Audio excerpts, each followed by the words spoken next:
So the topic was the pros and cons of DHARMA maps. Maps that sort of map out, okay, you know, here's the state. I think you were mostly thinking of stages of, yeah, it's like you go through these stages and this is what happens and then this happens and this happens. So there are all these maps. So what's the pros and cons in general of having these maps? And what's the pros and cons of this map versus that map kind of thing? I'm assuming that's... Yeah, the one I like is Mahasi's. Yes. Progress of Insight. And I was afraid of that because that was what I would have gone to the Wikipedia and come all prepared to make comparisons and contrasts, but then again, I would have missed my body work. So maybe I'll have time tomorrow. There's 16 of them, right? 16 stages, I think. And I have a vague recollection, but I'm not going to pontificate based on that vague I have a copy on my computer. yes, I also have to think about it. Okay, but I can probably say a few things broadly on this issue. Many years ago, the Kuroda Institute, which is a academic Buddhist study institute associated with the Zen Center of LA, had an entire seminar where they invited Buddhist scholars to present papers on stages and maps throughout the Buddhist world. And I tried to find it online, I couldn't. I think it would be really cool if anybody wants to see if that was ever published or is available someplace, or other similar scholarly collections where this issue is discussed in its full breadth and depth. I would, but I've got body work with Diane. Say what? I've got body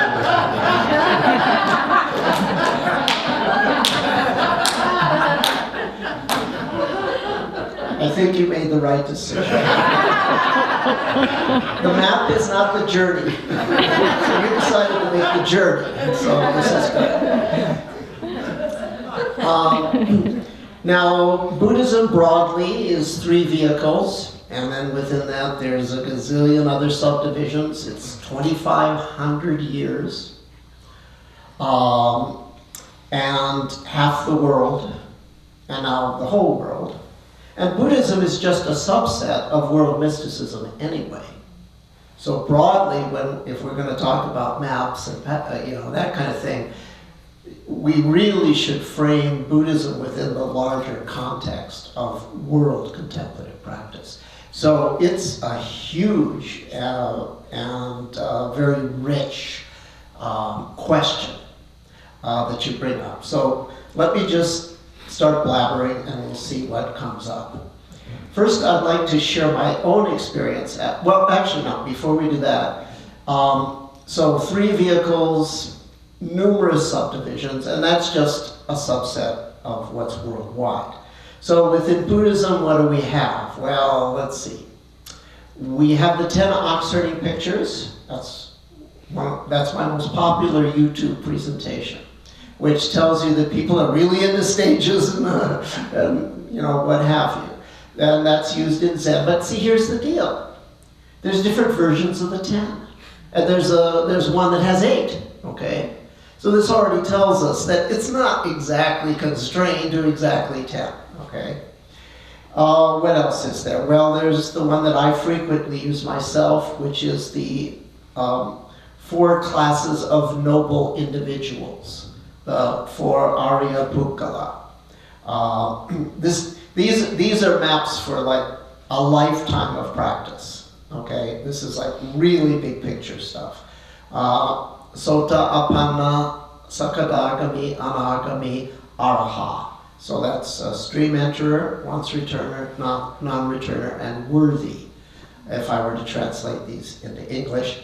over a lifetime of practice, or in traditional belief, over lifetimes of practice, you pass through these 4 stages. But then there's the stages of insight, which are like 16 stages that precede stream entry, I believe. Right. Okay, so it's like, oh, it's all this fine subdivision. And then there's the 4 jhanas, the 8 jhanas, the 9 jhanas, which are not exactly paths to enlightenment, but they're definitely demarcations and are related. So the Chinese have their ox herding pictures. The Tibetans have their elephant herding pictures, and there are various stages. And some of those elephant herding pictures look an awful lot like some of the versions of the ox herding pictures. And since, once again, remember that Eastern Tibet and Western China are the same place. Okay, so we're not surprised that there would be interactions there, even though the political concerns of those 2 cultures don't like to. Well, they definitely both have axes to grind with regards to history. Okay, and that can sort of get in the way. What else is there? Well, there are the 10 bodhisattva stages. Okay. And then there are Tozan's 5 degrees, and I'm pretty sure there's a 5-stage model that's prominent in the Kagyu lineage. I could be wrong about this. You get the general idea here. There's a lot. So now I'll tell you my own story. I started out not as a Buddhist practitioner, but as a Buddhist scholar. And actually, I'm very glad that I had that academic background and that training. And it was serious graduate level training that involved mastering a half dozen languages of Asia and reading these things in the original languages, et cetera, et cetera. So I'm glad I had that background. But in some ways, I remember when I was in the Zen temple in Japan, when I started, one of the senior monks there said, because I could really impress them. I knew classical Chinese and Sanskrit, and he said, someday all your learning will be very useful. Someday in the distant future, when you're in a position to teach, it's going to be really, really good that you know all this stuff academically. But right now, it's like totally getting in the way of your practice. And he was totally right. So what happened to me was, I spent, I would say, at least 15 years, the first 15 years of my practice, torturing myself with regards to where am I at on these maps? Have I experienced this yet? And then it was actually like literally torture. It was like if I read some classic thing, it's like, oh my God, there's a stage I haven't heard of even. What to say of achieved? I never even heard of this one. Well, that's another one to put on the list of I'll never be anywhere until I experience X, Y, and Z. And I mean, it was horrible. It was like, for me, because there was so much grasping around the notion of, I gotta get somewhere, and I gotta get these signs, and there's all of these, things to do. Well, fortunately, eventually, I grew up. I grew out of that. But that is one of the dangers of having these maps. Okay, we're going to talk about pros and cons. I'm certainly going to talk about pros, but there's certain cons. One of them is that you get very concerned with rating, and of course that just links into the whole thing that when did it start? the 6th grade, kindergarten, certainly by middle school. By high school, it's all about mate and rate, right? So it's status. And so it links into all of that stuff, et cetera, et cetera. The other possible con about these maps is what I was talking about, which or I briefly alluded to, which is putting an inordinate amount of time and energy and emotional investment in the maps, or the quest, the map quest, the quest for the right map. Time and energy that is therefore not devoted to practice. So if you go on the internet, most Buddhist time and energy on the internet is being spent in contention about who's got the right map. You don't know whether to laugh or cry, because there's people that are interested in making the journey are not interested, by and large, in debating about who's got the right map, by and large. Because there's only so much time and energy, and the trap is, well, I don't want to start to make the journey until I'm sure that this is the very best, right? Because I don't want to be like not doing the very best. And then what happens is that, years pass, and people just study and argue and study and argue and study and argue. So what I find useful, although I know to say this is offensive and confusing perhaps, but I myself take great comfort in the notion, which I alluded to briefly and has already annoyed people, the notion that actually none of these maps really work very well. By my standards of what I would call work very well. Meaning that I know enough based on my own personal experience as a professional meditation teacher and as a pretty good dilettante scientist. I know enough to know that we can do a lot better with regards to making enlightenment available to great masses of people. By we, I mean humanity, and I mean in the next few centuries. It will take a combination of three things: deep practice, a scientific mentality, and out-of-the-box creativity. But there will be people, probably dozens, maybe hundreds of people in the future that bring these three things together.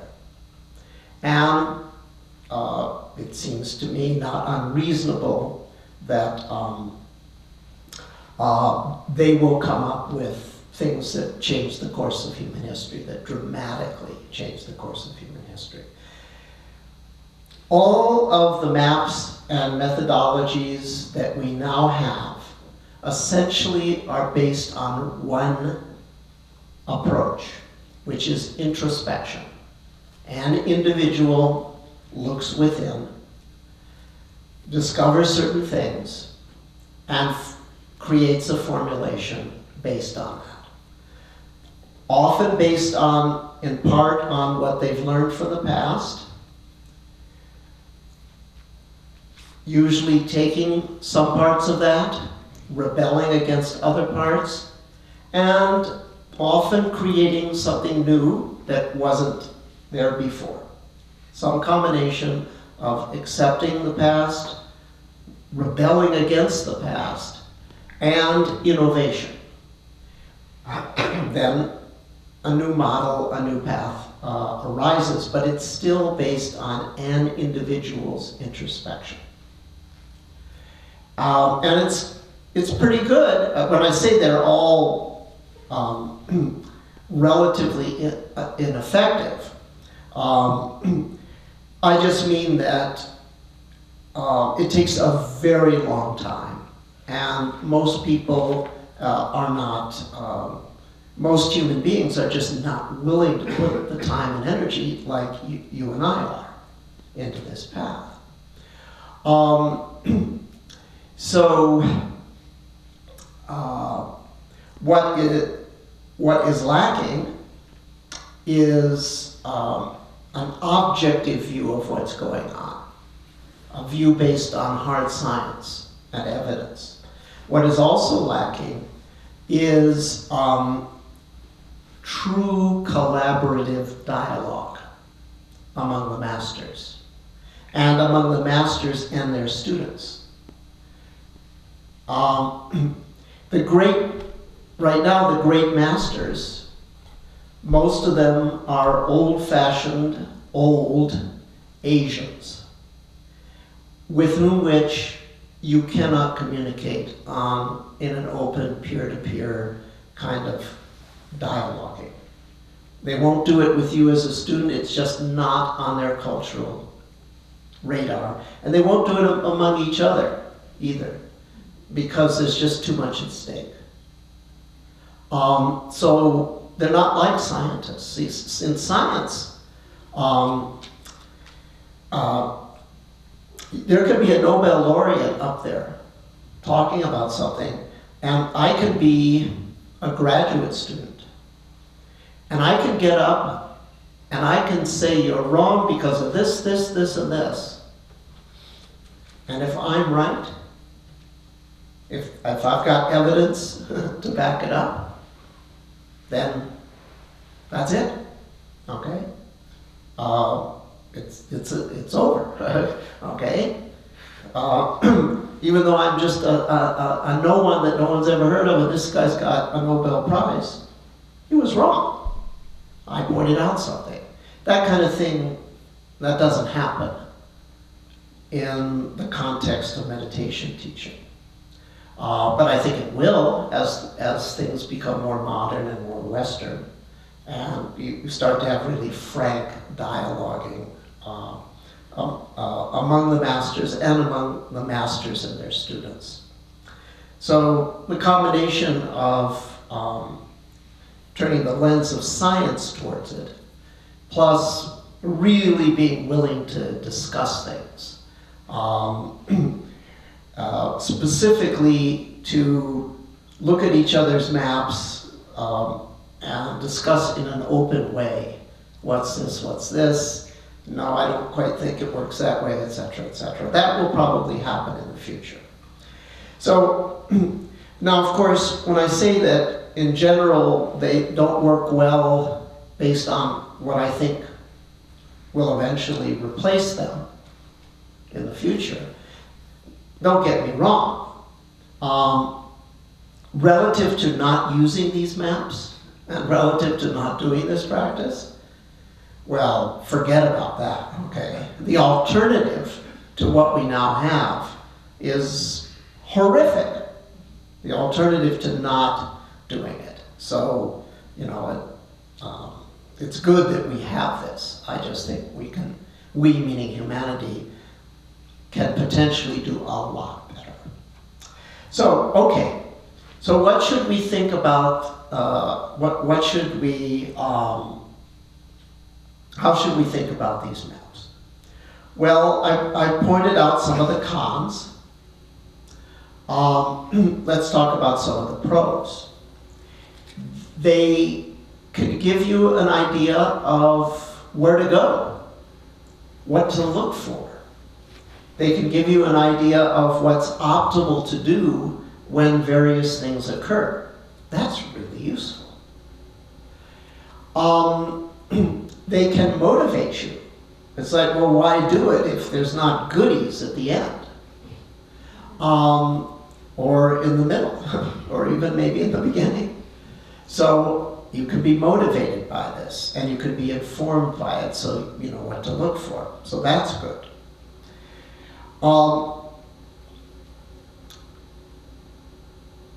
They are based, at least in part, on real people's real experience. And those are, by and large, real people with very, very deep experience. So people with very, very deep experience, that's something we need to pay attention to. However, it is also important to realize that not everything that appears in those maps is necessarily a deep person's deep experience, because other factors enter into the creation of these things. What are some other factors? Well,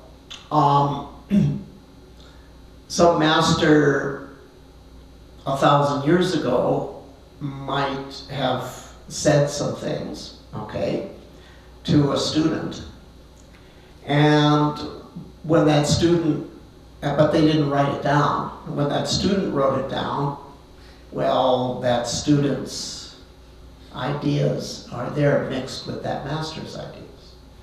Perhaps they're speculations, okay?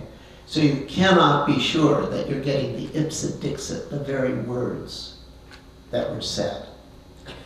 Furthermore, these things were usually written by hand, not printed. Printing is, well, Chinese had printing a long time ago, but they're written by hand, so you get scribal error.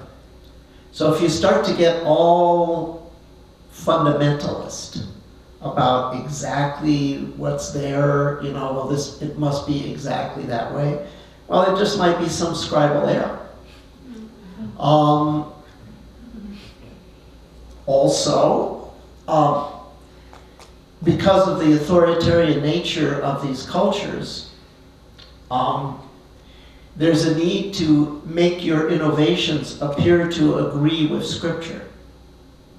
So there can be a forcing, where it's like forced onto a certain model that has been passed down. All of these, therefore, give us our caveats not to get fundamentalists about what's literally there. On the other hand, as I've said, by and large, these are important experiences of deep masters. And so there's really something to learn. The Buddha said that there are three epistemological bases. Epistemology means the investigation of how we know, how we gain valid knowledge. So in ancient Greece it was the same, in ancient India it was the same. There's three bases: direct experience, logical inference, and reliable authority. Now, the Buddha rejected reliable authority. He said, base yourself on direct experience and on logical inference. But the fact is, the fact is that consulting with an expert is a good idea, okay? But there's a difference between consulting with an expert and reading something that was written, hopefully by an expert, 1,000 years ago, but may have other things that have entered in there. Because when you consult with an authority, you can dialogue. But when you've got a text that has come down to you, you can't dialogue with the person that wrote that text. So the good news is that there's probably stuff in there that is hugely valuable. The other news is, though, that we can only, it's a very one-sided communication. It's not like when you hire a consultant. And you say, you know, this person knows what they're talking about, so let's see what their opinion is, and then you can ask questions, et cetera, et cetera. So those are some of the pros and the cons of having these maps.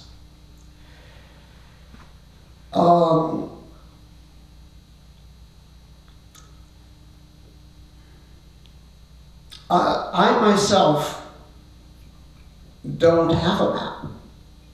I don't say that you'll pass through certain stages and delineate what those stages are.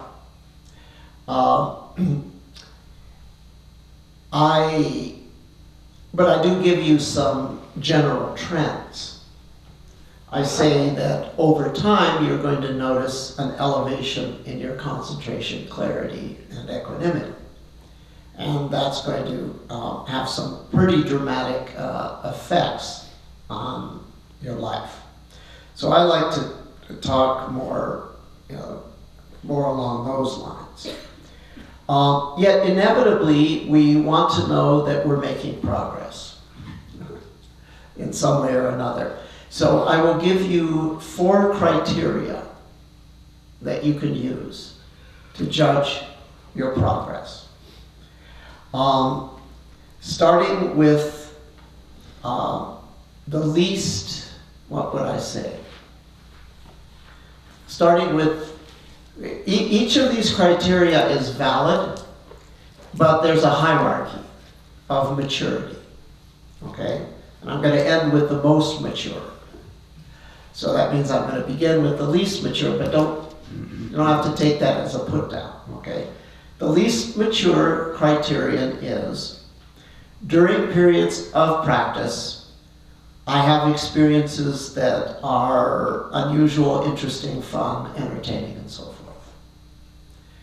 An awful lot of people, for an awful lot of people, that is the criterion, okay?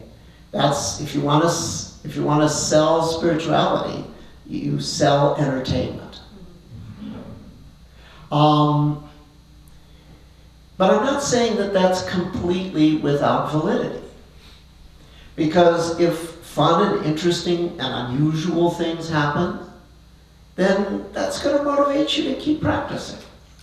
So from that perspective, that's fine. The only problem is, I don't care who you are or who your teacher is or what you're doing, okay? It ain't going to always be fun and interesting and entertaining and have unusual things happen. So then when it's the opposite of all those, if you hold out this criteria for these criteria of fun, interesting, unusual, entertaining, then when the opposite of those happen for a period of time, which could be perhaps a long period of time, then it's to hell with meditation. You don't want to do it anymore.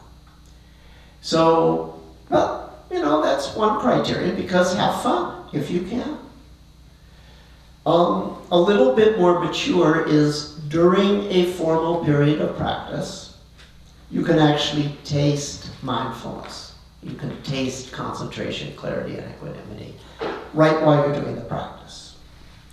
And each one of them has its own taste, its distinctive reward taste. And it's a mature palate. You learn how to taste them. There's just a taste of being concentrated. And as Mike Csikszentmihalyi pointed out, that's an intrinsic reward just to being concentrated. Doesn't matter what you're concentrated on, independent of the particular focus. Hence, you can be doing a god-awful boring task, like licking stamps, or what the nuns, the archetypal nun task is stamping out communion wafers, okay? With, like hours and hours every day, just like making these communion wafers. Okay, now I would suggest to you that that is either heaven or hell, depending on how recollected you are. Recollected is the Catholic word for samadhi. So if you're tasting, like Shelley, some of you know Shinzen Young. So before she became a really impressive psychotherapist back when we were kids, she used to do temp jobs. And it was literally like licking envelopes, right? Putting stamps on it, whatever. So she'd go to these temp jobs, and they would be, there would be other temp workers doing this. And as the day progressed, you could see their moods deteriorate, okay? They were just like, by the end of the day, they were just like, you know, not in a very good thing. But she would just get higher and higher and higher, right? Because it was samu, it was karma yoga, it was a tasted concentration, samadhi, rasa, the taste of samadhi was there all day. So, I mean, she left and she was just like, you know, she's doing this shit job, pardon my French. But the more shit job it is, the actually easier it is to meditate in that sense, right? The simpler. So, you know, with that taste of concentration. The clarity has its own taste, and the equanimity is the taste of release and catharsis, of purification. So, yes, if you could actually taste those things while you're doing formal practice, then yeah, that's good. That's a sign of progress. But what about when you can't taste those things? Because that's going to happen. Why? You could go for years with very deep states of mindfulness, but then either something happens in the external world that's pretty challenging, or nothing's happening in the external world, but it's just time for the next layer of stored material to release. And suddenly it seems as though you're back to square one. You can't focus. It's just like everything is surface. It's like I never meditated before. Now you're not really back to square one. The clock is not pointing to where you started, okay? Many days have passed, okay? It's not the same day, even though it seems like the clock is still pointing to, you know, 12 o'clock or what have you. But it seems that way. So you're not going to have those reward flavors. So then what? Well, if that's all that you use to judge your practice with, then you're not going to want to meditate. So what's the next more mature criterion is not now linked to what I experienced during formal practice. It's linked to the long-term effects of the practice in daily life. It's possible you might not have anything unusual or entertaining during the practice. It's possible that you might not even taste concentration, clarity, or equanimity individually or collectively. But you notice there's a trend in daily life, as you're sort of bopping around in the world, with regards to 5 things. One or a combination of the following 5. Less suffering, more fulfillment, insights, understandings about things that just sort of happen, either personal or transpersonal, improvements in your behavior, and a kind of sense of love and service for humanity, a disappearing of that fundamental alienation that separates inside and outside. And along with that, a sense of a larger identity that it is your privilege to serve. If in one or a combination of these can just be one. Often it's reduced suffering. It's not necessarily the whole list, but if in any of these areas you're noticing improvements and it seems to be linked to the practice, then we say that you're making progress and the practice is working.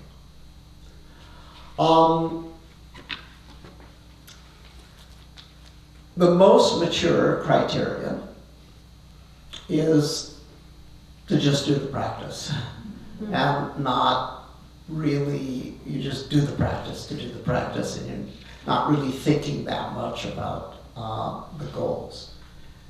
As Maezumi once said, when asked directly, what is Satori, what is enlightenment, he said, Satori to Satori denai tono kubetsu ga naku naru koto desho. I think you could say that Satori, enlightenment, is the passing away of the distinction between enlightenment and non-enlightenment. Which is a very empowering statement in a lot of different ways. So you might say that how far away are you from enlightenment? Would be measured in exactly how much you identify with the moment by moment arising of the conviction, I'm not enlightened, and I won't be.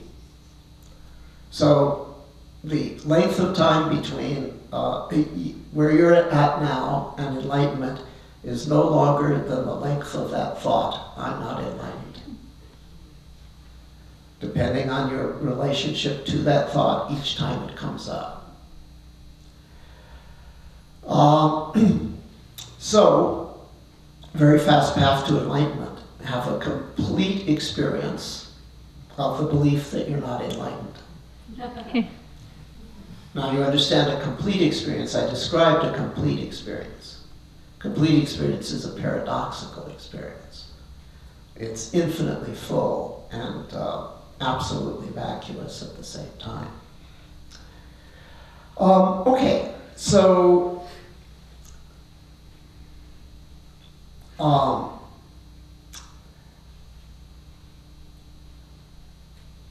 here's let's see, I did actually write down a couple of things.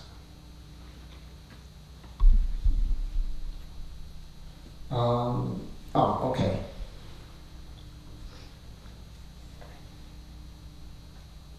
What does that say? Oh, okay.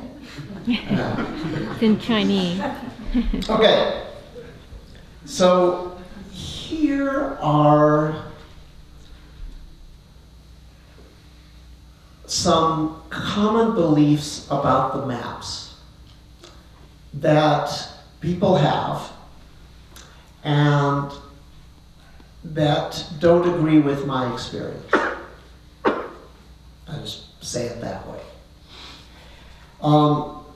One very common belief is that there's this thing called enlightenment, and before it happens to you, you're messed up.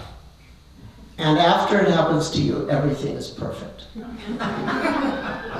Now, you know, when we say it that way, we sort of like laugh and, well, no one's that naive. But actually, this notion is deep down there in people, okay?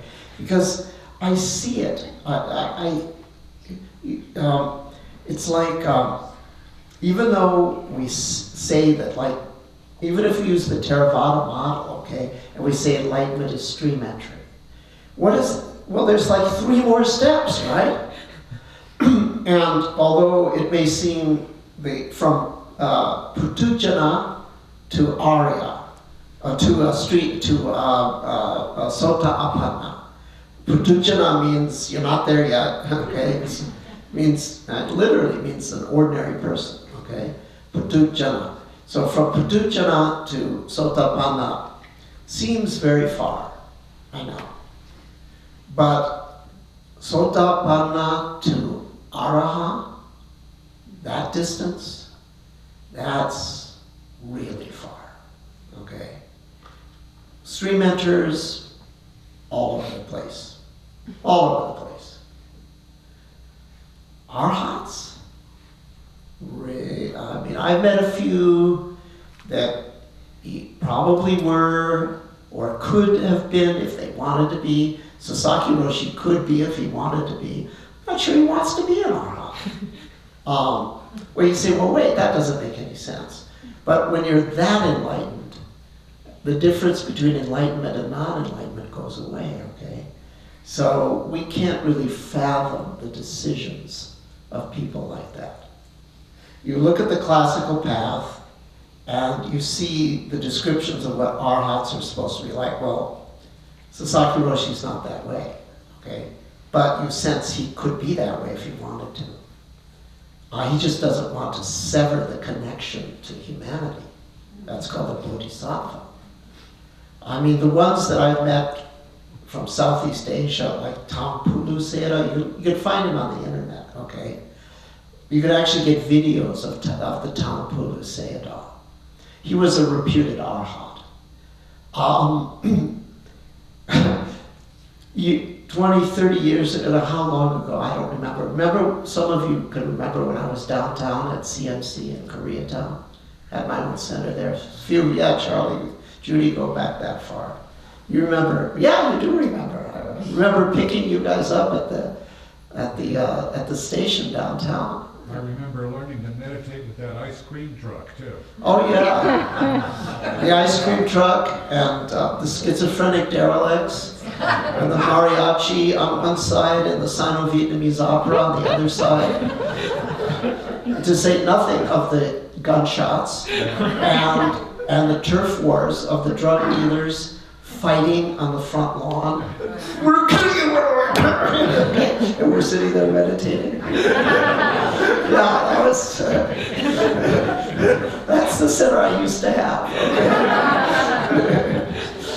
It was like amazing. New Year's? New Year's in El Barrio, okay. It's the Battle of the Bulge. The guns everywhere, and I mean automatic weapons. So you know this thing of sitting until midnight.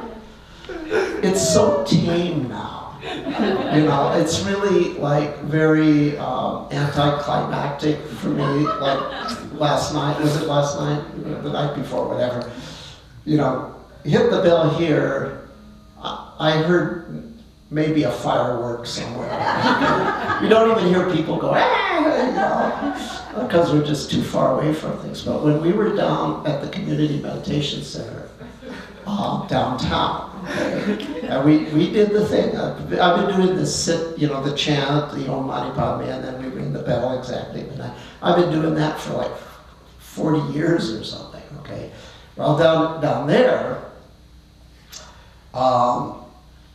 it would start like maybe a minute before you know the bell was going to ring because the gunshots would start. And then it would just reach this crescendo. It would ebb on all sides. And you could actually see the tracer bullets going out, out the window. I think it's illegal now, right? To shoot off guns. I'm sure it was illegal then. And so then you'd hit the bell, right? And then there would just be this firestorm of rounds going off in all directions. Anyway, back in those days, which had their charm, but I'm sure glad we grew out of that. But back in those days, when I give classes, there'd be 4 or 5 people. It was a pretty small operation. So one of my residents, just before, I used to do this thing on Monday where people would come.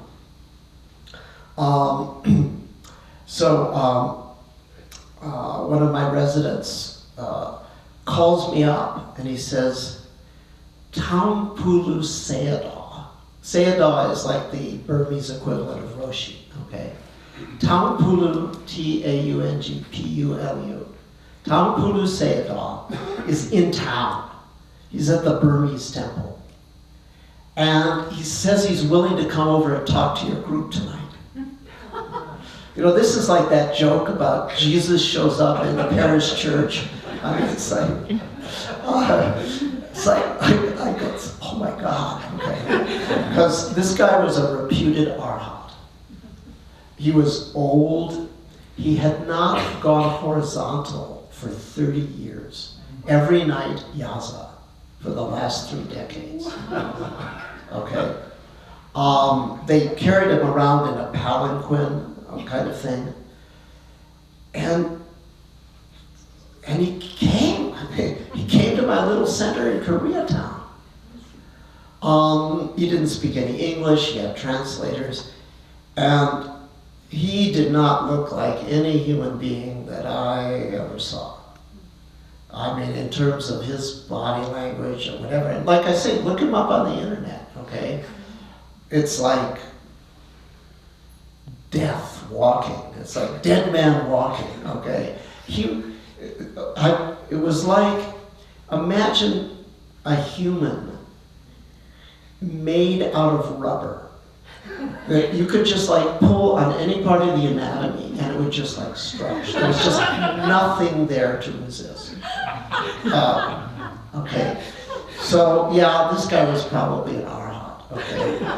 But, you know, so, you know, hey, I can do one yaza.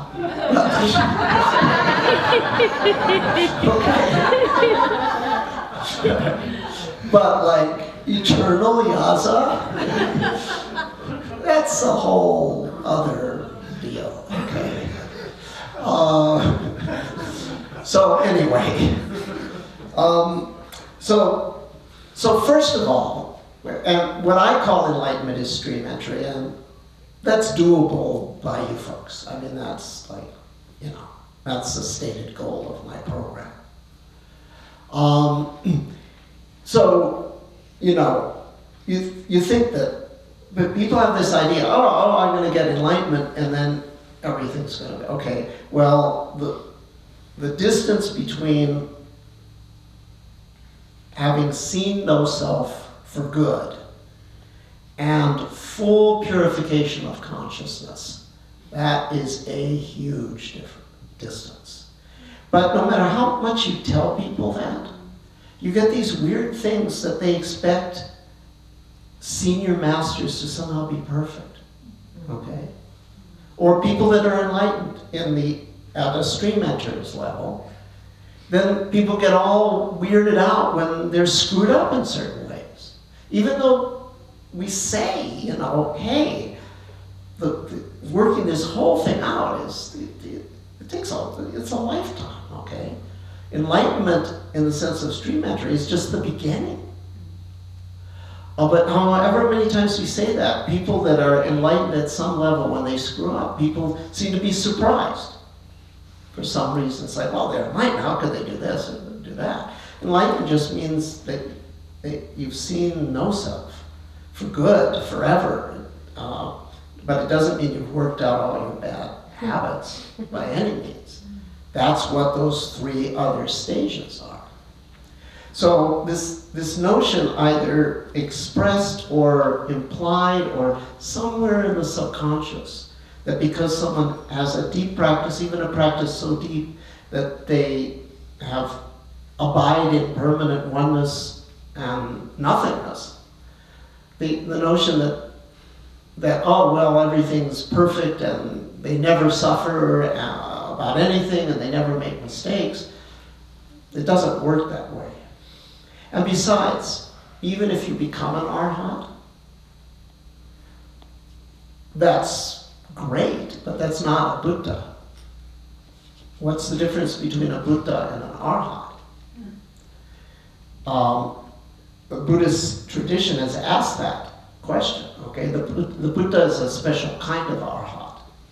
So what's different about the Buddha? If an arhat is like fully enlightened, has impeccable behavior, and never suffers,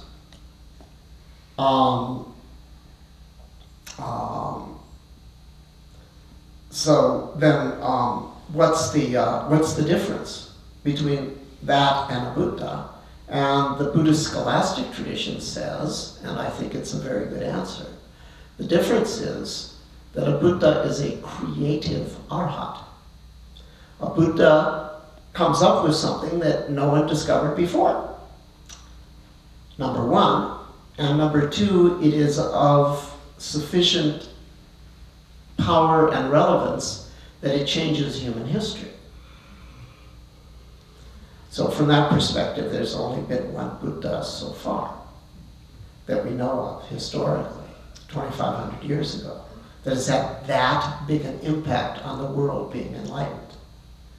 But I think we're due for the next one, okay? But the next one may not be a person, maybe a team of enlightened, scientifically oriented, out-of-the-box thinkers, maybe a century from now, with the technology as it will exist.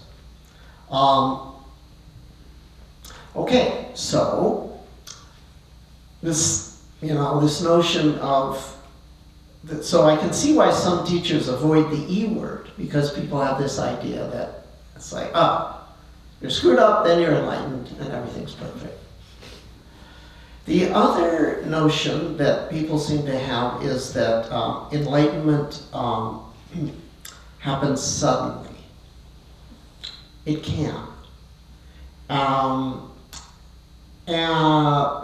But in my experience, not necessarily. I see that in a lot of cases, it just sort of comes on, okay? And you acclimatize to it. You may not really quite realize that you actually have become enlightened, because it wasn't sudden and dramatic.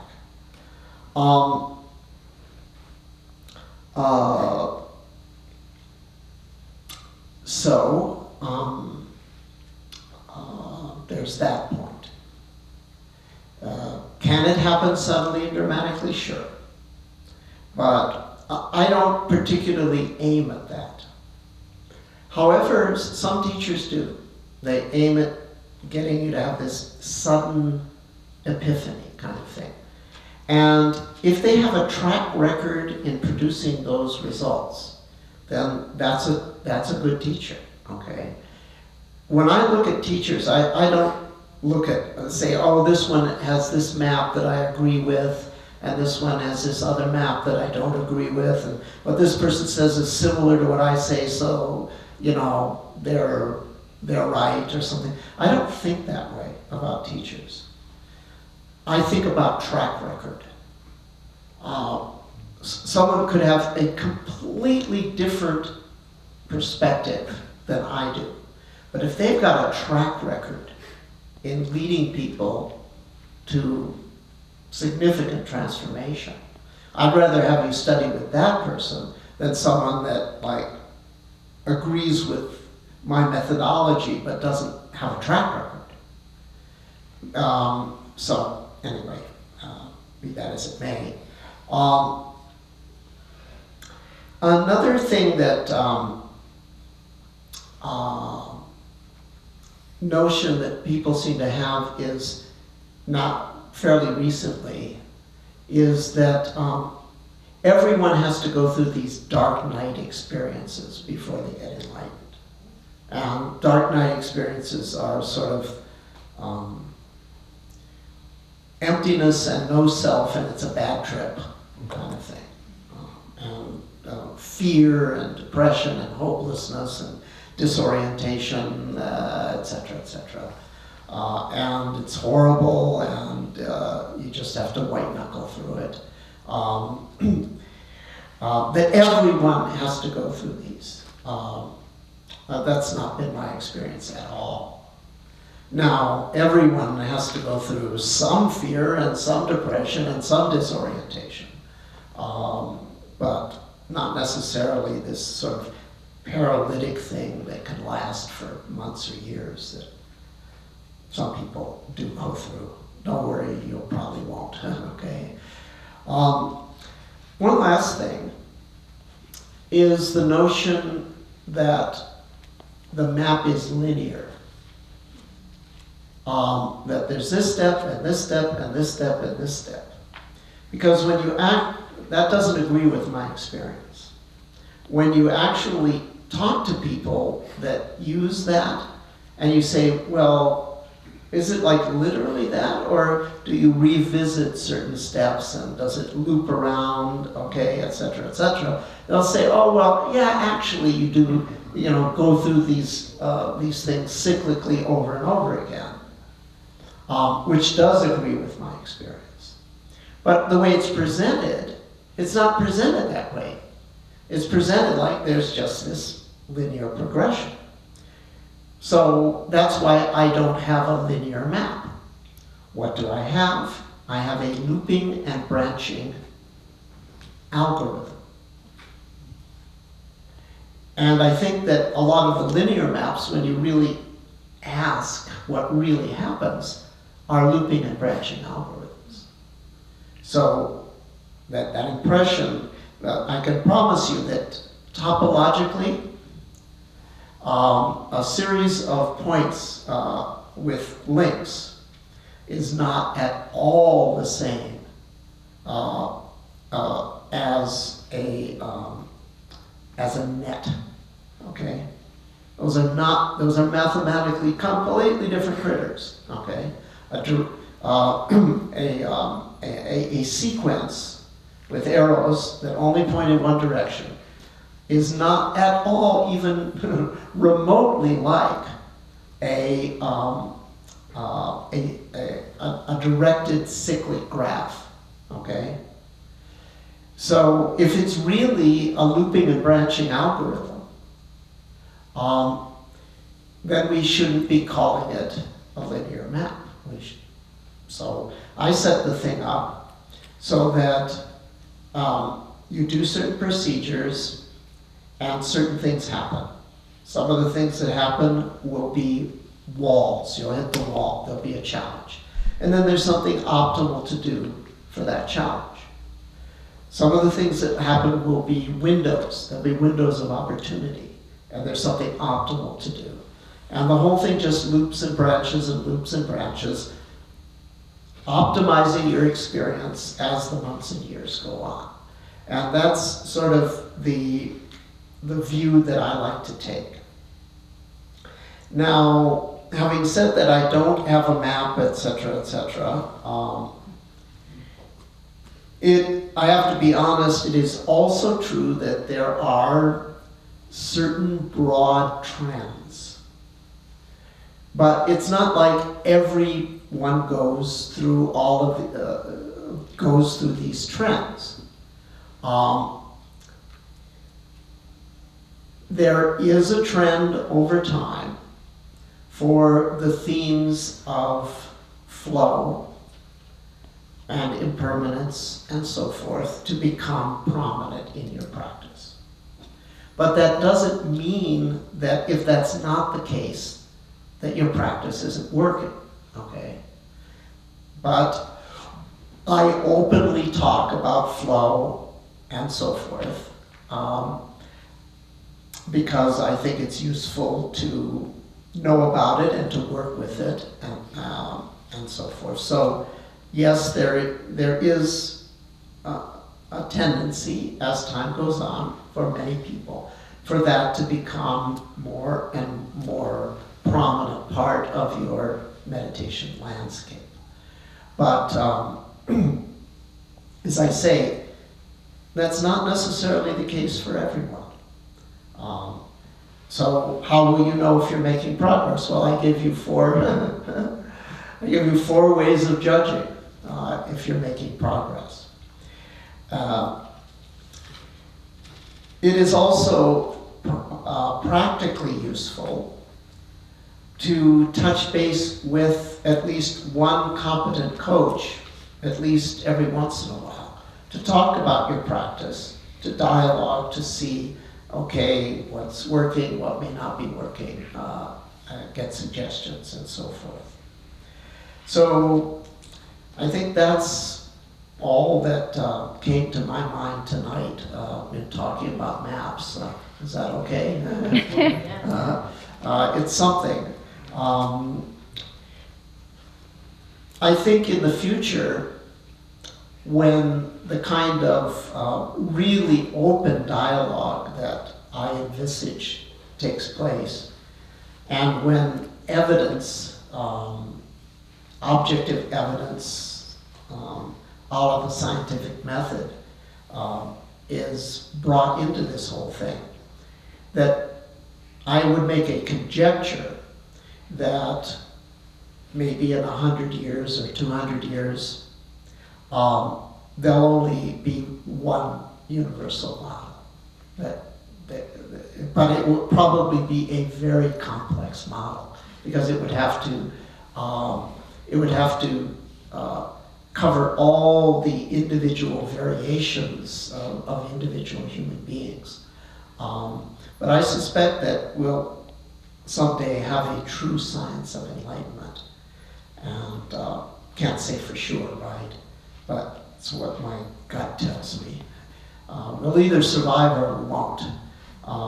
And if we do survive, I think the future will be very bright. And it's our honor and privilege to be the early adapters.